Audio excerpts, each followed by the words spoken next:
ಎಲ್ಲರೂ ಹೇಳೋದು ಒಳ್ಳೆ ಸ್ಟ್ರೀಮ್ ಚೂಸ್ ಮಾಡು, ಯೋಚನೆ ಮಾಡಿ ಸ್ಟ್ರೀಮ್ ಚೂಸ್ ಮಾಡು PUCನಲ್ಲಿ ಅಂತ. ಆದರೆ ಯಾರು ಹೆಲ್ಪ್ ಮಾಡಲ್ಲ ನಿಮಗೆ ಆ 3 ಸ್ಟ್ರೀಮ್ಸು ಸೈನ್ಸು, ಕಾಮರ್ಸು, ಆರ್ಟ್ಸ್ನಲ್ಲಿ ಯಾವ್ದು ಸೂಟ್ ಆಗುತ್ತೆ ಅಂತ ತಿಳ್ಕೊಳ್ಳೋಕ್ಕೆ. ಇವತ್ತಿನ ವಿಡಿಯೋದಲ್ಲಿ ನಾವು 3 ಸಿಂಪಲ್ ಚೆಕ್ಸ್ ಥ್ರೂ ನೀನು ಯಾವುದಕ್ಕೆ ಬೆಸ್ಟ್ ಸೂಟ್ ಆಗ್ತೀಯಾ ಅನ್ನೋದನ್ನು ತಿಳ್ಕೊಳ್ಳೋಣ. 3 ವರ್ಲ್ಡ್ಸ್ ಆಫ್ ಎಜುಕೇಷನ್. ನಾನು ಆಲ್ರೆಡಿ 3 ವರ್ಲ್ಡ್ಸ್ ಆಫ್ ಎಜುಕೇಷನ್ ಬಗ್ಗೆ ಒಂದು ವಿಡಿಯೋ ಮಾಡಿದ್ದೀನಿ. ಅದನ್ನು ನೋಡ್ದಿದ್ರೆ ಫಸ್ಟ್ ಅದನ್ನು ವಾಚ್ ಮಾಡಿ ಈ ವಿಡಿಯೋಗೆ ಪ್ರೊಸೀಡ್ ಆಗು. ನಾನು ಒಂದು ಸಾರಿ 3 ವರ್ಲ್ಡ್ಸ್ ಆಫ್ ಎಜುಕೇಷನ್, ಅದು ಸೈನ್ಸ್, ಕಾಮರ್ಸ್ ಅಥವಾ ಆರ್ಟ್ಸ್ ಅಂದರೆ ಏನು ಅಂತ ಸಿಂಪಲಾಗಿ ತಿಳ್ಸೋಕ್ಕೆ ಟ್ರೈ ಮಾಡ್ತೀನಿ. ಸೈನ್ಸ್ ಅಂದರೆ ವರ್ಲ್ಡ್ ಹೇಗೆ ವರ್ಕ್ ಆಗುತ್ತೆ ಅಂತ. ಅದು ನೇಚರ್ ಇರ್ಬೋದು, ನಾನ್ ಲಿವಿಂಗ್ ಥಿಂಗ್ಸ್ ಇರ್ಬೋದು, ಟೆಕ್ನಾಲಜಿ ಇರ್ಬೋದು. ಇನ್ನು ಕಾಮರ್ಸ್ ಅಂದರೆ ವರ್ಲ್ಡ್ ಹೇಗೆ ರನ್ ಆಗುತ್ತೆ, ನಾವು ಹೇಗೆ ಲೀವ್ ಮಾಡ್ತೀವಿ ಅಂತ. ಅಂದರೆ ಅದರ ಅರ್ಥ ನಮ್ಮ ಲಿವಿಂಗ್ ಬಗ್ಗೆ ಇರ್ಬೋದು, ಮನಿ ಬಗ್ಗೆ ಇರ್ಬೋದು, ಬಿಸ್ನೆಸ್ ಬಗ್ಗೆ ಇರ್ಬೋದು, ಎಕನಾಮಿ ಬಗ್ಗೆ ಇರ್ಬೋದು. ಇನ್ನು ಆರ್ಟ್ಸ್ ಅಂದರೆ ನಮ್ಮ ಪೀಪಲ್ಲು, ಸೊಸೈಟಿ ಹೆಂಗೆ ಥಿಂಕ್ ಮಾಡ್ತಾರೆ, ಹೇಗೆ ಲೀವ್ ಮಾಡ್ತಾರೆ ಅಂತ. ಅಂದರೆ ಅರ್ಥ ಅದು ಥಿಂಕಿಂಗ್ ಬಗ್ಗೆ ಇರ್ಬೋದು, ಫೀಲಿಂಗ್ ಬಗ್ಗೆ ಇರ್ಬೋದು, ಎಮೋಷನ್ಸ್ ಬಗ್ಗೆ ಇರ್ಬೋದು, ಮೀನಿಂಗ್ ಬಗ್ಗೆ ಇರ್ಬೋದು, ಅಥವಾ ಎಕ್ಸ್ಪ್ರೆಷನ್ ಬಗ್ಗೆ ಇರ್ಬೋದು. ಸೊ ಈಗ ನಿಂಗೊಂದು ಸಣ್ಣ ಗ್ಲಿಮ್ಸ್ ಸಿಕ್ಕಿದೆ ಅಂತ ಅಂದ್ಕೊಂಡಿದ್ದೀನಿ ಈ 3 ವರ್ಲ್ಡ್ ಬಗ್ಗೆ. ಸೊ ಆದರೆ ಇವತ್ತಿನ ರಿಯಲ್ ಕ್ವಶನ್ನು ನಾವು ಡಿಸ್ಕಸ್ ಮಾಡ್ತಾ ಇರೋದು ಏನು ಅಂತ ಹೇಳಿದ್ರೆ, ಈ 3ರಲ್ಲಿ ನಿನ್ನ ವರ್ಲ್ಡ್ ಯಾವುದು, ನಿನಗೆ ಯಾವುದು ರಿಲೇಟ್ ಆಗುತ್ತೆ, ಅಥವಾ ನಿನಗೆ ಯಾವ್ದು ಸೂಟ್ ಆಗುತ್ತೆ, ಅಥವಾ ನೀನು ಯಾವ ಡೈರೆಕ್ಷನಲ್ಲಿ ಹೋಗಬೇಕು PUC ನಂತರದಲ್ಲಿ ಅನ್ನೋದು. ಸೊ ಈಗ ಅದನ್ನೇ ಆನ್ಸರ್ ಮಾಡೋಣ with 3 simple checks. Check number 1, curiosity. ನಿನ್ನನ್ನು ಎಷ್ಟು ಬೇಕಾದರೂ ಫೋರ್ಸ್ ಮಾಡಿಕೊಂಡು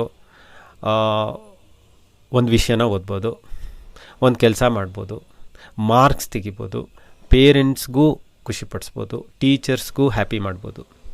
ಆದರೆ ಅದ್ಯಾವುದು ನಿನ್ನ ನ್ಯಾಚುರಲ್ ಕ್ಯೂರಿಯಾಸಿಟಿ ಬಗ್ಗೆ ಹೇಳೋದಿಲ್ಲ. ಈಗ ಕೇಳ್ಬೋದು, ನ್ಯಾಚುರಲ್ ಕ್ಯೂರಿಯಾಸಿಟಿ ಅಂದರೆ ಏನು? ನ್ಯಾಚುರಲ್ ಕ್ಯೂರಿಯಾಸಿಟಿ ಅಂದರೆ ನಿಂಗೆ ಅನಿಸೋದು, ನಾನು ಈ ಟಾಪಿಕ್ನ ಓದಬೇಕು, ಇನ್ನೂ ಒಂಚೂರು ತಿಳ್ಕೊಬೇಕು, ಅದರಲ್ಲಿ ಇನ್ನೂ ಒಂಚೂರು ಮುಂದಕ್ಕೆ ಹೋಗಬೇಕು ಅನ್ನುವಂತಹ ಆ ಫೀಲಿಂಗು. ಸೊ ನಿನ್ನ ನ್ಯಾಚುರಲ್ ಕ್ಯೂರಿಯಾಸಿಟಿ ಎಲ್ಲಿದೆ ಅನ್ನೋದೇ ಫಸ್ಟ್ ಚೆಕ್. ನಿಮಗೆ ಜಗತ್ತು ಹೇಗೆ ವರ್ಕ್ ಆಗುತ್ತೆ ಅಂತ ಕ್ವಶನ್ ಬರ್ತಾಯಿದ್ರೆ, ಆಸಕ್ತಿ ಬರ್ತಾಯಿದ್ರೆ, ನಿಮಗೆ machines, technology, health care, nature, non living things ಇವುಗಳ ಕಡೆ ನಿನ್ನ ಮನಸ್ಸು ಹೋಗ್ತಾಯಿದ್ರೆ, ಅದನ್ನು ತಿಳ್ಕೊಂಡಾಗ ನಿನಗೆ ಖುಷಿ ಆಗ್ತಾಯಿದ್ರೆ, ನಿನಗೆ ಪ್ರಾಬ್ಲಮ್ ಸಾಲ್ವಿಂಗು ಇಷ್ಟ ಆಗ್ತಾಯಿದೆ, ನೀನು ಒಂದು ಮ್ಯಾಥ್ಸ್ ಪ್ರಾಬ್ಲಮ್ ಸಾಲ್ವ್ ಮಾಡಿ ಅಥವಾ ಒಂದು ಸೈನ್ಸ್ ಕಾನ್ಸೆಪ್ಟ್ ತಿಳ್ಕೊಂಡ್ಮೇಲೆ ನಿಂಗೆ ಅನಿಸುತ್ತೆ, yes I got it, I understood it ಅನ್ನೋ ಆಹಾ ಅಥವಾ ವಾವ್ ಫೀಲಿಂಗ್ ಆಗ್ತಾಯಿದೆ ಅಂತ ಹೇಳಿದರೆ, ಅದರ ಅರ್ಥ ನಿಮಗೆ ಸೈನ್ಸ್ನಲ್ಲಿ ನ್ಯಾಚುರಲ್ ಕ್ಯೂರಿಯಾಸಿಟಿ ಇದೆ ಅಂತ.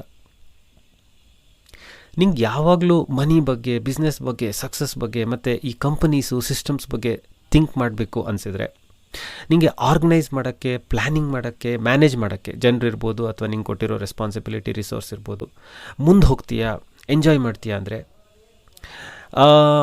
ನಿನಗೆ ಈ ಕಂಪ್ನಿಗಳು ಹೇಗೆ ರನ್ ಆಗುತ್ತೆ, ದುಡ್ಡು ಹೆಂಗೆ ಮಾಡ್ತಾರೆ, ದುಡ್ಡು ಹೆಂಗೆ ಕಳ್ಕೊಳ್ತಾರೆ, ಮ್ಯಾನೇಜ್ ಹೆಂಗೆ ಮಾಡ್ತಾರೆ ಅನ್ನೋದ್ರ ಬಗ್ಗೆ ಆಸಕ್ತಿ ಇದ್ದರೆ, ಅದರ ಅರ್ಥ ನಿಮಗೆ ಕಾಮರ್ಸ್ನಲ್ಲಿ ನ್ಯಾಚುರಲ್ ಕ್ಯೂರಿಯಾಸಿಟಿ ಇದೆ ಅಂತ ಅರ್ಥ.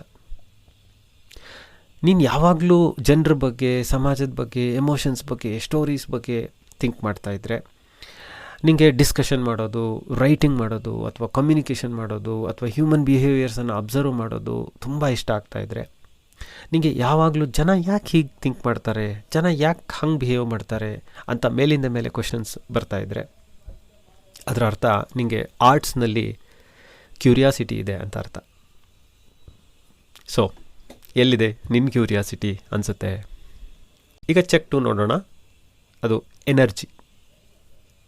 ಒಂದು ನೆನ್ಪಿಟ್ಕೊ, ಮಾರ್ಕ್ಸ್ ಬೇಕಾದರೂ ಸುಳ್ಳು ಹೇಳ್ಬೋದು, ಆದರೆ ನಿನ್ನ ಎನರ್ಜಿ ಮಾತ್ರ ಸುಳ್ಳು ಹೇಳಲ್ಲ. ನೀನು ಯಾರು ಅಂತ ನೀನು ಕೇಳ್ಕೊ.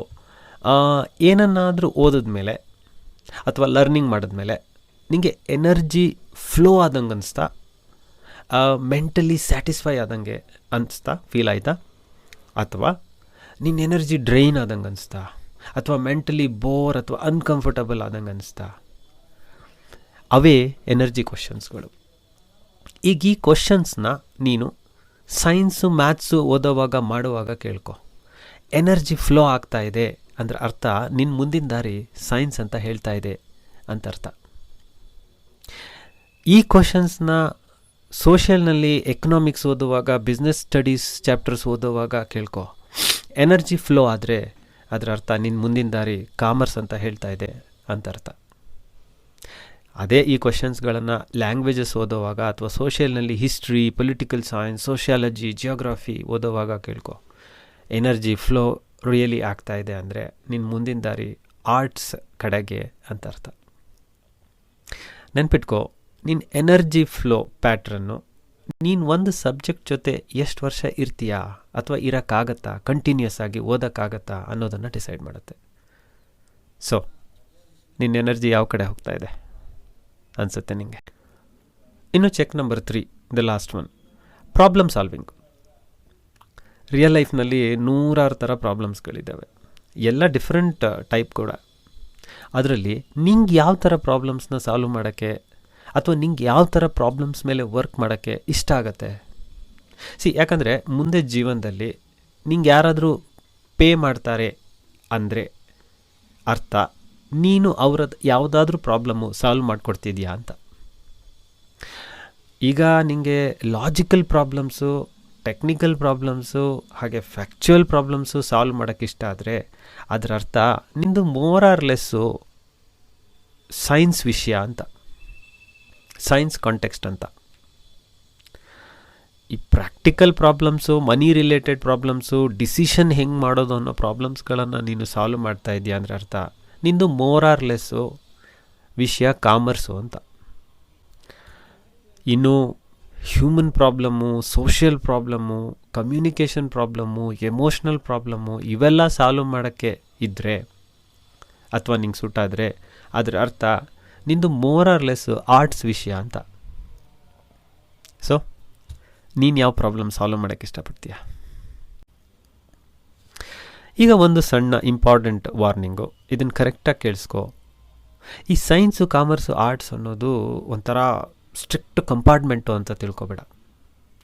ಎಷ್ಟೋ ಜನ ಜೀವನದಲ್ಲಿ ಮುಂದೋಗ್ಬಿಟ್ಟು ಇವುಗಳ ಎರಡು ಕಂಬೈನ್ ಮಾಡಿರೋ ಮಧ್ಯದಲ್ಲಿ ಕೆಲಸ ಮಾಡ್ತಾರೆ, ಅಥವಾ ಒಂದಕ್ಕೊಂದು ರಿಲೇಟ್ ಆಗಿರುವಂತಹ ಡಿಫ್ರೆಂಟ್ ಫೀಲ್ಡ್, ನ್ಯೂ ಫೀಲ್ಡ್ನಲ್ಲಿ ಕೆಲಸನೂ ಮಾಡ್ತಾರೆ.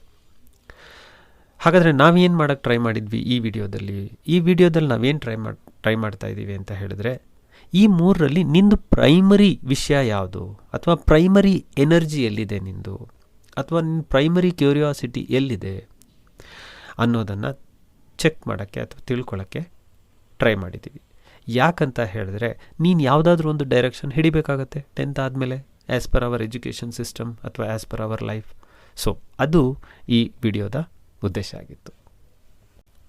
This is Ashok and this is your place for clarity with Ashok. ನೋಡ್ತಾ ಇರು. ನಿನ್ನ ಕ್ಯೂರಿಯಾಸಿಟಿ, ನಿನ್ನ ಎನರ್ಜಿ, ಹಾಗೆಯೇ ನಿನ್ನ ಪ್ರಾಬ್ಲಮ್ ಸಾಲ್ವಿಂಗ್ ಇಂಟ್ರೆಸ್ಟು ಏನು ಹೇಳ್ತಾ ಇದೆ? ಯಾವ ಡೈರೆಕ್ಷನ್ ಅನ್ನುತ್ತೆ? ಸೈನ್ಸಾ, ಕಾಮರ್ಸಾ, ಆರ್ಟ್ಸಾ? ನಿನ್ನ ಕಮೆಂಟ್ಸ್ನ ಕಮೆಂಟ್ ಬಾಕ್ಸ್ನಲ್ಲಿ ತಿಳಿಸು.